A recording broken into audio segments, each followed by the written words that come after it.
இன்றைக்கு பொது காலத்தின் 13ஆம் வாரம் ஜூலை மாதம் 2ஆம் தேதி புதன்கிழமை. இன்று தேவன் நமக்கு தரும் ஜீவநீர் ஊற்றான இறை வார்த்தைகள் புனித மத்தேயு எழுதிய நற்செய்தி இயல் 8 இறை வார்த்தைகள் 28 34 முடிய. அக்காலத்தில் இயேசு கலிலேயாவின் மறு கரையை அடைந்து கதரேனு வாழ்ந்த பகுதிக்கு வந்தபோது பேய் பிடித்து இருந்த இருவர் கல்லறைகளிலிருந்து வெளியேறி அவருக்கு எதிரே வந்து கொண்டிருந்தனர்.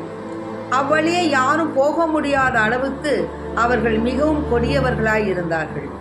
அவர்கள், இறைமகனே, உமக்கு இங்கு என்ன வேலை? குறித்த காலம் வரும் முன்னே எங்களை வதைக்கவா இங்கே வந்தீர் என்று கத்தினார்கள்.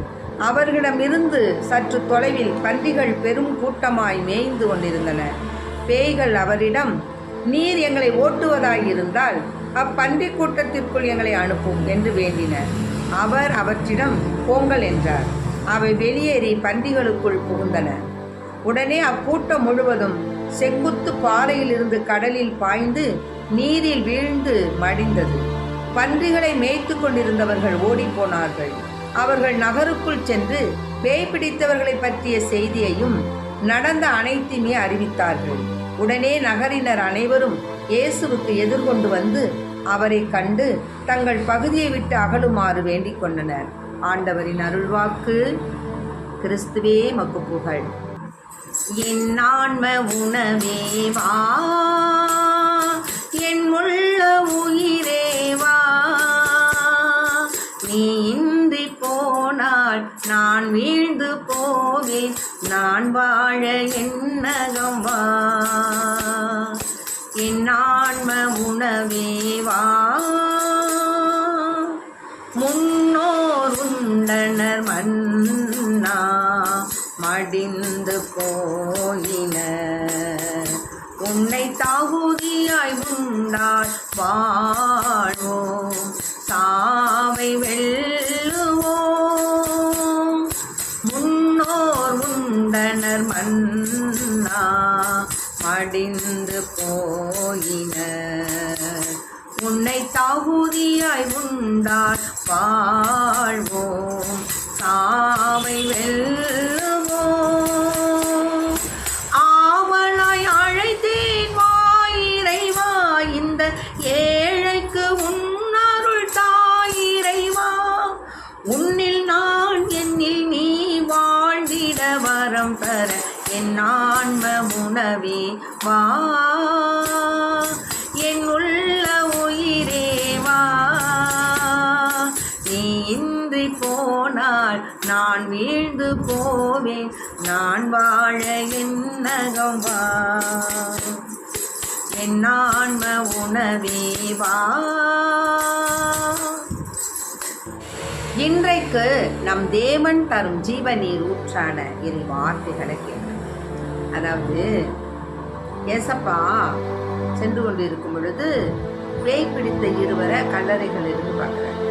இப்போது அந்த காலத்தில் பார்த்தீங்கன்னா பேய் பிடித்தவங்கெல்லாம் அந்த கல்லறைகள்லையும் குகைகள்லையும் தான் இருப்பாங்க. இப்போது அவங்கெல்லாம் வந்து அந்த மாதிரி அங்கே இருக்கும் பொழுது பயங்கரமான சத்தம் போட்டுக்கிட்டு போகிறவங்க வர்றவங்களெல்லாம் ரொம்ப டார்ச்சர் பண்ணிக்கிட்டு அட்டகாசம் பண்ணிகிட்டு இருக்கும். ஏன்னா பேய் இல்லை, மனிதனில் பிசாசில் பிடிச்சிருக்கு, அதெல்லாம் ரொம்ப அட்டகாசம் பண்ணிக்கிட்டு இருக்கும். அப்போ ஏசப்பா என்ன பண்ணார், அந்த பக்கமாக போகும்போது கல்லறைகள்லேருந்து 2 பேர் வர்றதை பார்த்தார். பார்த்த உடனே அதுங்களுக்கு என்னன்னா ரொம்ப கோபம். என்னப்பா, ஏப்பா நீ வந்த, எங்களுடைய காலம் முடிவடைவதற்கு முன்னதாகவே நீங்கள் ஏன் இங்கே வந்தீங்க? இப்போ நாங்கள் எங்கே போகிறது, எதுக்காக நீங்கள் இங்கே வந்தீங்க அப்படின்னு கேட்கணும். அப்படின்னு கேட்டுட்டு, அப்படி எங்களை நீங்கள் விரட்டுறதா இருந்தால் இந்த பன்றி கூட்டத்தில் விரட்டுங்கப்பா, நாங்கள் போயிடுறோம். அந்த காலத்தில் பார்த்தீங்கன்னா இந்த பன்றிகள், கல்லறை தோட்டங்கள் இதெல்லாம் தான் தீய சக்திகள் இருக்கக்கூடிய இடமாக கருதப்பட்டது.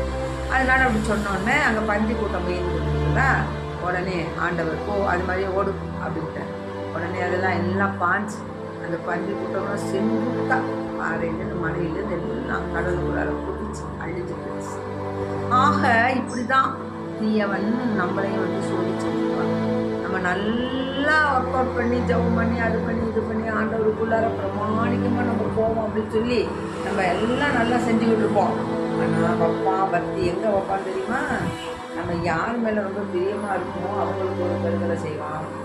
இல்லைன்னா நம்ம ஜபமும் செய்ய முடியாத அளவுக்கு நம்மளை கண்டு பார மனசாக பண்ணுவான், இருந்த மனசா ஒரு விரக்தி நிலைக்கு கொண்டு போவோம். அப்படி இல்லையா ஒருத்தரோட ஒருத்தர் சண்டை வீட்டுக்குள்ளார பார்த்தீங்கன்னா மனைவிக்கு அப்படி ஏக போகுது சண்டை இருக்கும். நீ பெரியவளா நான் பெரியவளா அப்படின்னு சொல்லிட்டு விட்டு கொடுப்பவன் கெட்டு போவதில்லை, கெட்டு போகவன் விட்டு கொடுப்பதில்லை. ஆனால் அது புரியாது, ஏன்னா மேற்படியான்னு அங்கே இருக்கான். அப்படி இருக்கிறச்ச என்ன பண்ண முடியும்? அது மாதிரி என்ன பண்ணுவோம், அட்டகாசம் பண்ணி நம்முடைய நல் மாதிரிக நம்மளுடைய நற்செயல்கள் எல்லாத்துக்கும் ஒரு வில்லம் வைப்போம். ஆனால் இப்போ நாம் யோசனை பண்ணி பார்க்கணும். இப்போ நம்ம தீய சக்தியினுடைய அலைக்கழிப்பில் அவனுடைய இஷ்டத்துக்கு நம்ம ஆடுறோமா, இல்லை தூய ஆவியோட அபிஷேகத்துக்கு தகுந்த மாதிரி நடக்கிறோமா அப்படின்னு நம்மளை நாம என்ன செய்யணும், ஆன்ம சோதனை பண்ணி பார்க்கணும். குடும்பத்தில் நம்ம வீட்டில் இருக்கும்போதே நல்லா ஜபம் பண்ணிட்டு வீட்டுக்குள்ளார வருவோம். அங்கே பார்த்தீங்கன்னா ஜங்கு ஜங்கு ஜங்கு ஜங்குன்னு ஆடும். மேற்படியா போட்டு விட்டுருவோம் யார் மூலியமாக. ஆக அன்பு பிள்ளைகளை அதுக்கெல்லாம் பயப்படக்கூடாது. இவன் யார்? முன்னிலும் மேலானவர் என்னுடன் இருக்கிறார், ஓடிவா அப்படின்னு சொல்லிட்டு ஆண்டவருக்குள்ளார நம்ம ஐந்து உள்ள பிள்ளைகளாக வாழ வேண்டும். என்றென்றும் அவருக்கு ஏற்புடைய பிள்ளைகளாக நாம் வாழும் பொழுது தேவன் நம்முடன் இருக்கிறார். எப்படி அந்த இருவர் களரி தோட்டத்திலிருந்து வந்து ரொம்ப அட்டகாசம் பண்ணிட்டு போது நீங்கள் ஏன் வந்தீங்க, எப்போ எங்களுக்கு நேரம் வரல, நீங்கள் ஏன் இப்போ வந்தீங்க, இப்படி எங்களை விரட்டி விடாங்களோ இதில் விரட்டி விடுங்க அப்படின்னு கத்துனுச்சுங்க. அது மாதிரி ஆண்டவர் ஓடி போய் தீய சக்திலாம் பேசவே மாட்டார், ஓடு அப்படின்ட்டார், ஓடி பேசு. அது மாதிரி தான் நாமளும் என்ன செய்யணும், நமக்கு வரக்கூடிய அழகியான சோதனையிலிருந்து நம்மளை மீட்கணும்னா பயப்படக்கூடாது. பயப்படாமல் என்ன செய்யணும், என்னப்பா என்ன உன்னிலும் மேலானவர் என்னோடு இருக்கிறார், ஓடி பஸ் சாத்தானே அப்படின்னு சொல்லி நம்ம தேவனுக்கு சாட்சிய மக்களாக வாழணும். நம்ம குடும்பத்திலையும் சரி, நம்முடைய பணிகளையும் சரி, பல விதமான அலைக்கழிப்பு இருக்கும். நம்ம நல்லா ரோடு போட்டு கார் போட்டு போயிட்டுருப்போம், ஆனால் வருவோம் அப்போதான் ஏற்காப்பில் ஆக்சிடென்ட் பண்ண. ஆக அன்பு பிள்ளைகளை எதை குறித்து கவலைப்படாது.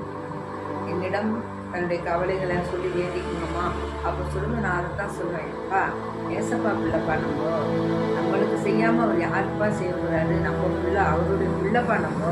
அதனால் கவலைப்படாதீங்க ராஜா, கவலையே படாதீங்க. ஏசப்பாக்கிட்ட ஒரு தடவை சொல்லிட்டீங்கன்னா ஓகே, அவ்வளோதான். திரும்ப திரும்ப திரும்ப திரும்ப அட்டன் பண்ண வேணாம். இயேசுவே இப்படி இப்படி இப்படி இருக்காரு உங்களுக்கு தெரியும், ஆனால் அவங்க திரு சித்தத்தின்படி எங்களை வழி நடத்துங்க. எங்களுடைய அந்த துன்பங்கள் துயரங்கள் எல்லாத்தையும் உங்கள்கிட்ட ஒப்படைச்சிட்டேன், அவ்வளோதான். நம்ம நீங்கள் போராடுங்க, நான் போராடுறேன் கிளாஸ், அவ்வளோ. ஆகவே அன்பு பிள்ளைகளை, உங்களுடைய வாழ்க்கையில் என்ன நேர்ந்தாலும் நன்றி ஐயா, யார் கைவிட்டாலும் நன்றி ஐயா, என்ன நேர்ந்தாலும் நன்றி ஐயா, யார் கைவிட்டாலும் நன்றி ஐயா, நன்றி நன்றி எசப்பா உங்களுக்கு நன்றி அப்படின்னு நன்றி சொல்லுங்க. உங்களுடைய ஜபங்கள் உங்களுடைய விண்ணப்பங்கள் எல்லாம் நன்றியுடன் கூடியதாக இருக்க வேண்டும்.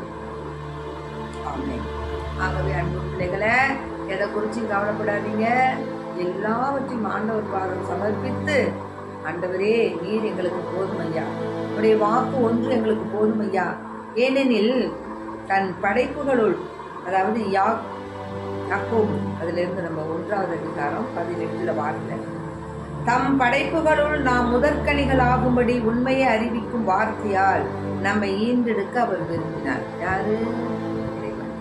ஆக நாம் அவர் ஈன்றெடுக்கும் கனிகளாக அவருடைய வார்த்தையால், அவருடைய நாம் முதற்கனிகள் ஆகும்படி உண்மையை அறிவிக்கும் வார்த்தையால், உண்மையை அறிவிக்கும் வார்த்தையால் நம்மை ஈன்றெடுக்க அவர் விரும்பினார்.